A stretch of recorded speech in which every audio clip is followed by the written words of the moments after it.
Okay, so this is the third tutorial in the Anime Japanese Garden House series. I know the name is pretty long, but I don't know what to change it to. Before we begin, I just want to say thank you to all the Golden Tier List patrons. Your support is always appreciated, and I hope you enjoy the first part of the texture course. Now, back to the tutorial. So we are going to do a bunch of textures today. We are going to do the carpets, the roof, and the walls. So the roof is very simple. We just need the wood texture that we used for the wood itself. The only reason why I used it is to have some very faint patterns. You could definitely skip this step. It's not very necessary because the wood texture is not very visible once you apply all the other textures upon it. But I liked it.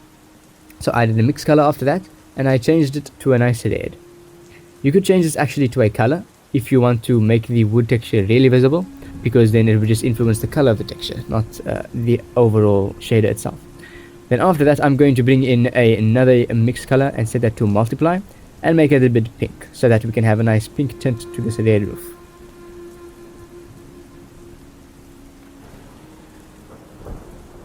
After that, we can duplicate this one more time, and we are going to set that to color, just because I want to make a gradient hue coming from the doorway to the back of the roof, so that at the beginning it starts off a little pink and then it ends off on a nice dark rich red.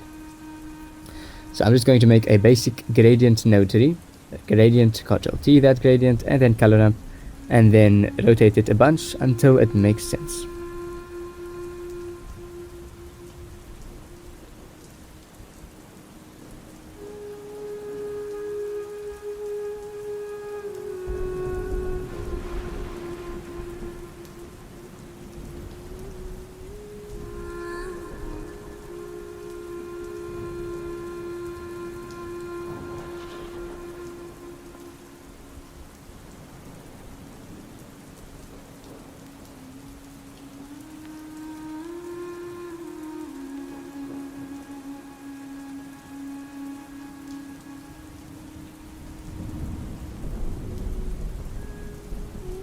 Alright, now we got for the carpets. The carpet is probably one of the simplest textures in this entire environment. All I did was added a hue, saturation, and value node, bumped the value to maybe 2, and then brought in a mix color. This mix color will be a set to color, because I want to make the overall color of this matte green, or of the side panels green, and then I want to add some nice pink influence onto this color.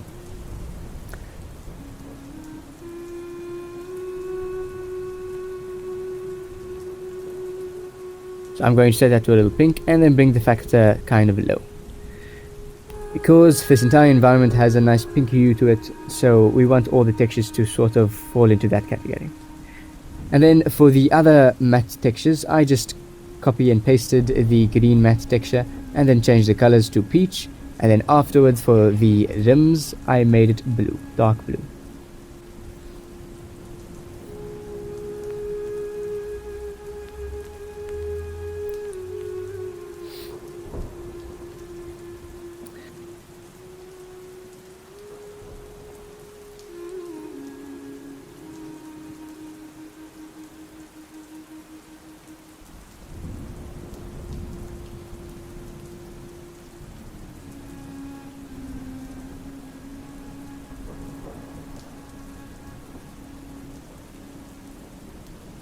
And now we are going to do one of the walls. This wall is going to be similar to the window in color.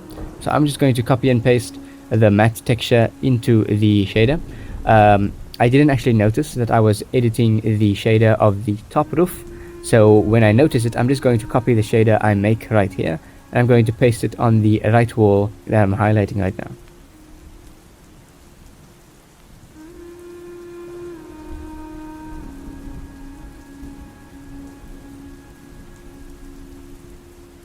This texture that I combined with a gradient tree is this back wall texture, and I'm just going to bring in the value and make it around 0.9 because I don't want it so bright.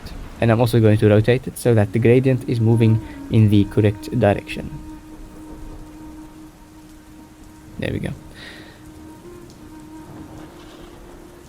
And then I don't want it pink because I want it to match the window color a bit more, so I'm going to make that pink into a red. And there we go. as I mentioned earlier, I'm going to do the top roof panels. So that is just going to be the carpet texture once again, lowering the brightness to maybe 0.6 or 0.7, and then changing the colors to match the top roof, which is a bit more orange.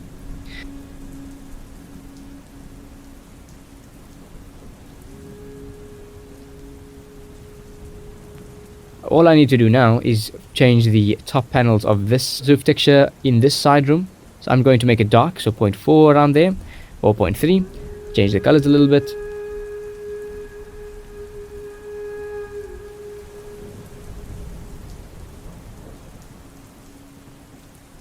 Then I'm going to just copy and paste some wood texture from one of the walls, and then edit the colors a little bit. There we go.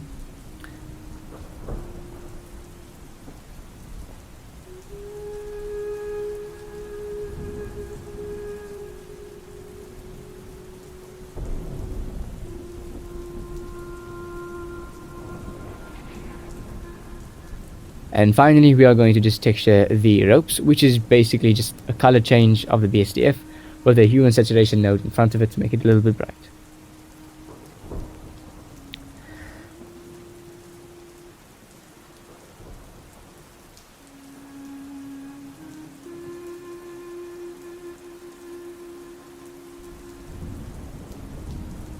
But that is it for this tutorial. The shaders in this tutorial, as you probably noticed, was very simple.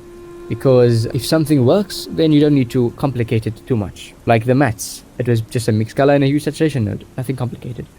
But yeah, so once you get used to environment making and shading, then it should be easy for you to know where you could skimp on detail and where you need to spend a little bit more effort on. But that is it for this tutorial. Hope you benefited and hope you learned something. See you in the next one.